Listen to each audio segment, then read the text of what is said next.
in boxing, kickboxing, Brazilian Jiu-Jitsu or any form of self-defense, you absolutely must spar.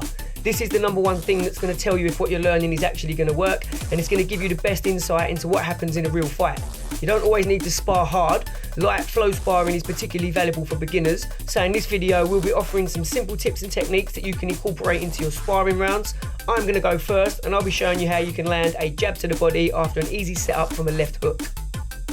The benefits of sparring are that you're going to build your stamina, your fitness, your pattern recognition and your movements in a realistic situation that may come in handy when you actually need to have a fight. This is really good for sparring because it doesn't take too much skill to pull it off, and you're literally creating an opening by making an opponent's hands raise so that you can fire your shot nice and low. Plus you're getting your head off of that centre line where you started so that you're now in a different position when you throw the strike, so it's easier to avoid oncoming stuff after that. I'd say it might be useful in self-defence, but it's a little bit technical to be throwing specific type of combinations when you could just throw something that's a little bit easier. So maybe reserve it just for sparring. What I'm looking to do when I spar is I want to throw something really heavy, nice and high to the head to make my opponent's hands go up. So if I throw a nice big hook, he has to react to it, because if he doesn't react, he's going to get hit by it. But then when I do it the next time, I'm looking just to not throw so much power into it and then quickly recoil, and as his hands go up, throw a shot straight to the body. Now I can do that shot to the body by stepping in, or I can even step out. But the main thing I'm doing with this is level changing so that my head is off that centre line, reducing the chances of something coming back at me. The way I want to do this is to hook high and go straight into that shot. If I hook and then bring it back, he's then got a chance to defend it, which we don't want to happen. So I want to make this a quick thing, really quick movement. Lead hook hits high, boom, and I go straight into that whilst I level change. My #1 tip for sparring is to have fun with it. So go nice and light, nice and controlled. Don't let your ego take over. If things hit you thinking that you need to hit back, think to yourself more along the lines of, that got me, what can I do better next time so that that doesn't get me? Have a strategic thing that you want to try for each round, and then if you can pull that off, you can count that as a win. You don't necessarily need to win in sparring. My name is Jazz. I'll be teaching a way to land a leg kick.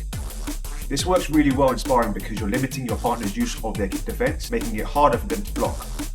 Kicks are easy to land on their own and using combinations. They can be useful in self-defense, they have really good range, and you can probably get more power out of your kicks than you can with punches. First of all, how to throw properly.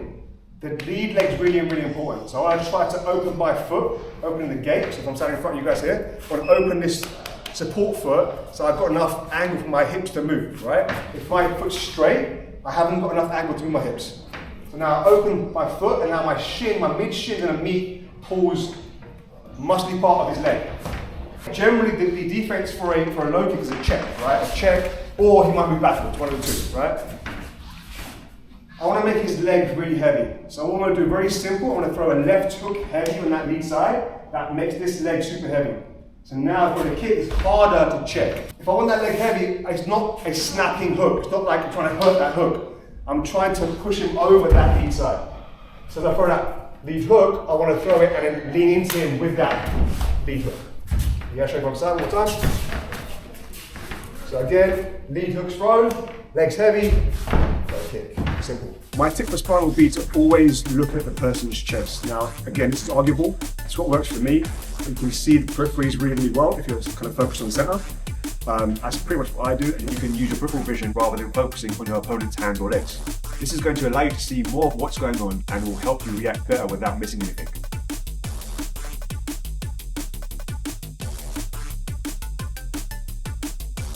My name's Ricky, and today I'm going to be showing you the sweep Teep.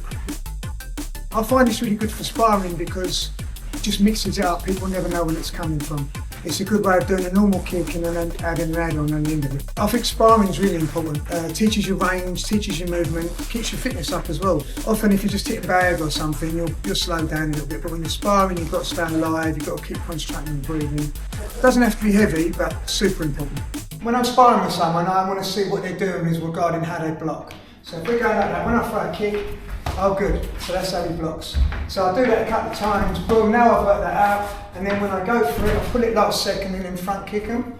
Or you can switch it and go as they land, side kick for the leg, which I'd do more in self-defense. So it's more about finding your range, and normally if your hands can just about miss him, kick's good. So I usually range when I can't do that, I throw that to let him look at that, then I throw that. Oh, he's a guy who's going to lift and block now, boom, great. So as he does that, sweet.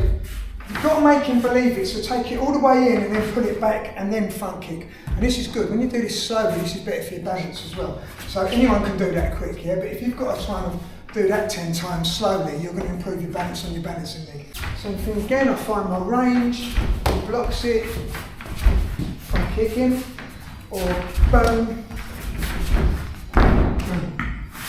Number one tip in sparring, learn to be brave and keep looking all the time. You only need to take your head off for a second and they've changed angles and they're kicking you on in the face. So keep looking all the time, learn to be brave, especially when you first start and you're not hitting each other hard anyway. And teach your partner, say to them that if you see me doing that, pull me on it. I know that's how you improve. If you're enjoying the videos, remember to like, follow, subscribe, hit us up on the socials. You know what mine are, but if you want to find Jazz, his ones are... Jazz Singh _PT. And Ricky's yours are? MMA, Krav Maga. Nice one guys, take it easy. Enjoy your training sessions. Peace.